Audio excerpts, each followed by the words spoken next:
৫৬,০০০ বর্গমাইল আর ১৭ কোটি মানুষের দেশে বৈচিত্র্যের শেষ নেই। সেসবের খোঁজেই আমরা বেরিয়েছি বাংলার পথে। যারা দেখছেন, স্বাগত রুচি প্রেজেন্টস পথের গল্পে।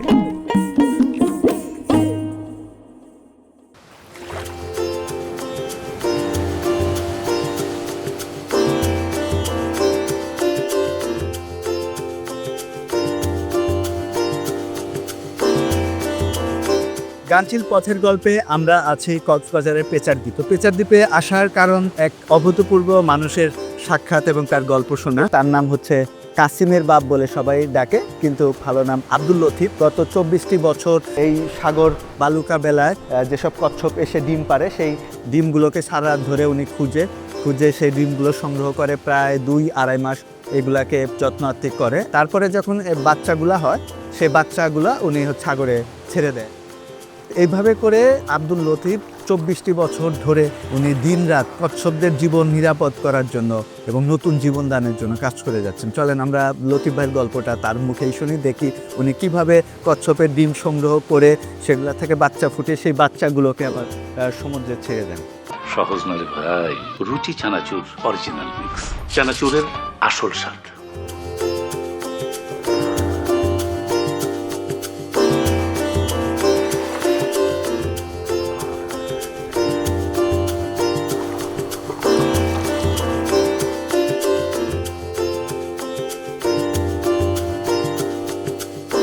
এই জায়গাটার নাম হলো পেচারদ্বীপ। আমি কাজ করার সময় নেকমের লোকজন এসে আমার কাজগুলো দেখছে। দেখার পর নেকমের খাইম ভাই, উনি আমার যেহেতু ওস্তাদ, উনি আমাকে ট্রেনিং দিছে। কাসিমকে সংরক্ষণের জন্য আমরা কিছু সংখ্যক লোকজনকে ট্রেনিং দিয়েছি। এখানে আব্দুল লতিফ নামে একজন প্রকৃতিপ্রেমী রয়েছে, যিনি এই কাসিম সংরক্ষণের সহযোগে এগিয়ে এসেছে।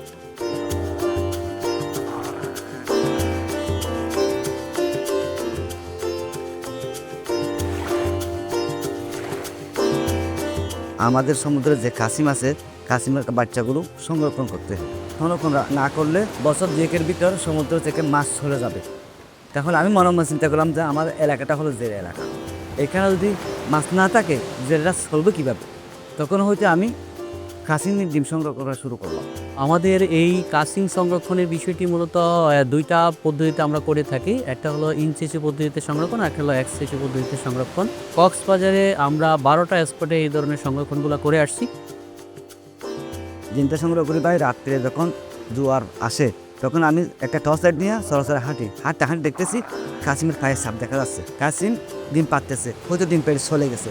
পায়ের সাপ অনুযায়ী আমার অভিজ্ঞতা হয়ে গেছে যে কোন জায়গায় যে ডিম পাড়ছে, ঠিক ওই জায়গা থেকে সংরক্ষণ করে আমি ওই হ্যাঁচারে টেনে রাখি।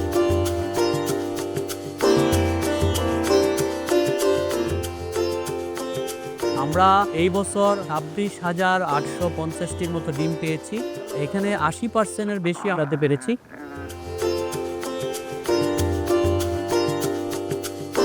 এটা হলো কাসিমের হ্যাঁচারি।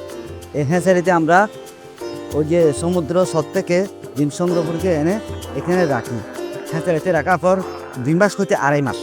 যেমন শীতকালে হলে ২.৫ মাস, যদি গরমকাল হয় তাহলে ২ মাস। ২ মাসের ভিতরে বাচ্চাগুলো বেড়ে যায়। যেমন আজকে যেগুলো বাচ্চা বেড়েছে, এটা ২৯ দিনে বের হয়ে গেছে। প্রায় ২৫০-এর উপরে কাসিমের বাচ্চা বেড়েছে। আমি এগুলো আজকে এখানে অবমুক্ত করে নিই।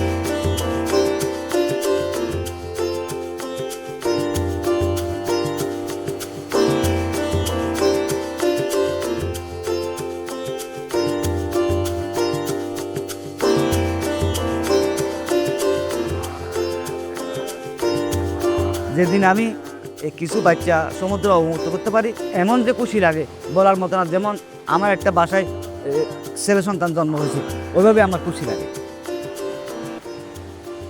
আমরা যদি নাও থাকি তবুও সে কাসিম সংরক্ষণের জন্য কাজ করে এবং কাজ করতে যেয়ে সে এটার সাথে এত বেশি অতপ্রতভাবে জড়িত হচ্ছে যে রাত দিন ২৪ ঘন্টা সে এটা সংরক্ষণের জন্য কাজ করছে।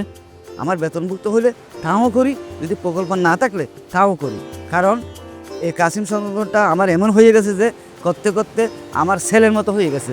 যদি কোনো কারণে একটা বাচ্চা মারা যায়, আমার মন থেকে এমন যে কান্না বাবা আসে বলার মতো না।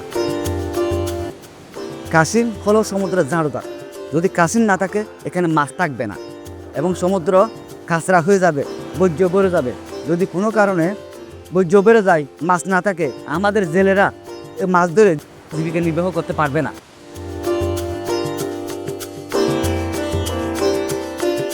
জিওসার্ভ হচ্ছে এই ডিম সংরক্ষণ করা এবং কাশ্মীর বাচ্চা ফুটিয়ে সমুদ্র ছেড়ে দেওয়া, এই কাজ করতেছি প্রায় 24 বছরে 50,000 প্লাস আমি বাচ্চা সমুদ্রে অবমুক্ত করতেছি।